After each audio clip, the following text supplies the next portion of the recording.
welcome to Lift Up Your Hearts podcast. We are in week 12 of the series, A Biblical Way to Pray the Mass. We only have one more to go, and that is the sending at the very end of Mass. This week, we're at receiving Jesus at the Eucharist, at communion time, going to receive him. And this one, I don't know, this one didn't have as many, I would say, biblical references to it, so I was kind of searching. Father Gallagher, whom I love and does a great job with this book, gave a lot of saintly examples of them receiving communion and what they said and how they felt and the union they had. And to be honest, not any of them really resonated with me. I don't know why.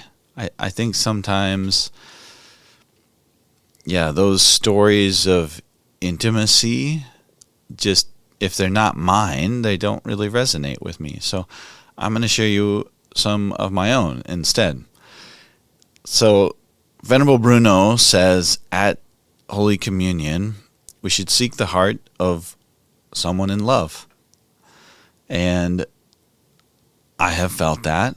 So I'm going to share my feelings of someone in love. And a poem that I like, attributed to Father Pedro Arrupe, you may have heard of it. It's fairly popular, I think. I don't know. Sometimes when you're in a religious circle, it seems like things are a little more popular than they are in the real world. And so if you never heard of it, it's a good one. But first, I want to dive into just, where we're at with the Mass. We've come to try to orient ourselves so that we can enter more fully into it. And we hear in our church documents that we are meant to fully and actively participate in the Mass. Now, that doesn't mean that I have to have a particular part in the Mass, but that I should seek to be fully entrenched in the Mass, that I should actively give my life in the Mass, and that when I receive communion, of course, not every single time I'm going to have some kind of a epiphany or, I don't know, some type of transcendent moment, but I can certainly kind of get my heart ready. And that's what Father Gallagher says at the very beginning of this book is it's all about getting our heart ready. This is a heart thing. And this one probably the most so. I'm going to receive Jesus, and it's really an intimate thing.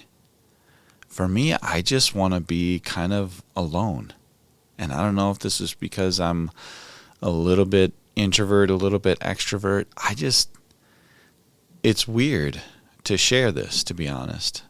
When I go to receive Jesus, I just want to be with him. And I kind of want to go back to my pew and not sing a song and not do anything. Because sometimes those things actually get me out of this intimate thing with him. And I know that the Mass is a communal meal. It's a communal dinner. It's a communal sacrifice. But it's also an intimate interaction with him. I think it's meant to be. And so, for me, I kind of just want to be alone. I just want to be there with him. I do encourage, of course, that the moment just doesn't pass us by and we just kind of go up in a habitual nature, that there's something transcendent really happening. I've been actually reflecting on that recently, that the Mass should actually kind of take us out of our world and bring us somewhere else. It should be different. It should have different language a little bit sometimes.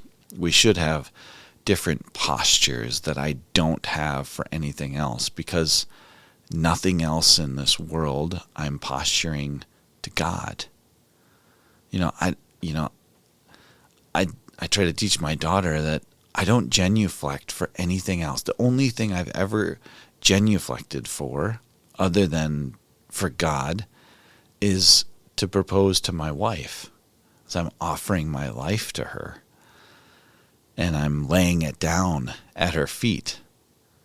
I don't propose to her standing up. I propose to her on my knees because I'm offering my life for her. And the Mass is that way as well. It's different. I can also remember, I don't remember if it was just after we got engaged or maybe just dating a little bit, that I went for a bike ride. And I particularly remember this bike ride because I was so incredibly happy and peaceful and joyful that everyone I saw, I just wanted to share it with them. Hey, it must have been shortly after we got engaged. I just wanted everyone else to have that same joy. And I know it's a little naive and whatever, but I just wanted it. I think maybe this we'll get to next week. This joy that comes with this union and this peace naturally it explodes out of myself. It explodes out of myself. And it just naturally leads to be shared. It behooves me to share it. It overflows like a reservoir, just boom, it's going out. And or like a dam, I guess, not a reservoir. And that's just the sentiment I get with being filled up with love, that it overflows and it desires to be shared.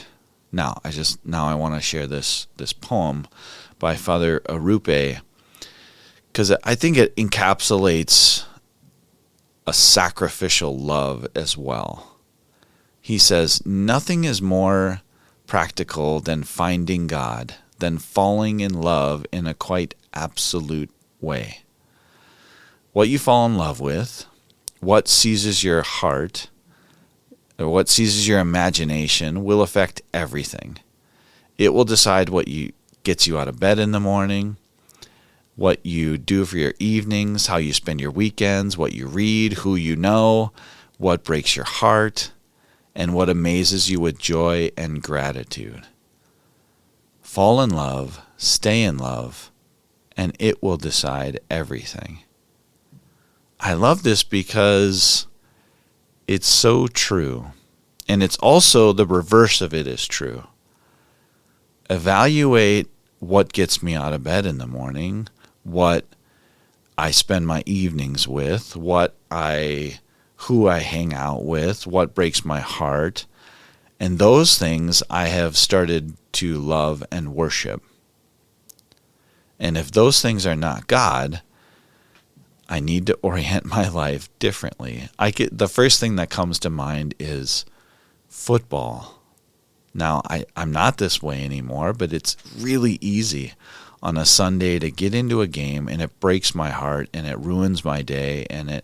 Now this doesn't happen to me anymore, but it does to a lot of people. What gets me out of bed in the morning? I even think about that. What am I orienting my life for in the morning? What gets me out of bed? What do I read? Who do I hang out with? What amazes me? All of these things are meant to reflect what I'm loving or what I'm worshiping, what I'm giving worth to.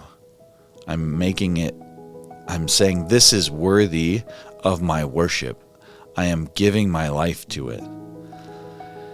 So I love this poem in a sense that it's meant to be, yes, a reflection of love, that, man, I fall in love and I don't have to worry about the other stuff because that will decide my life. And also, if I found my place in a world where I'm doing lots of things that aren't oriented towards the thing I really do love.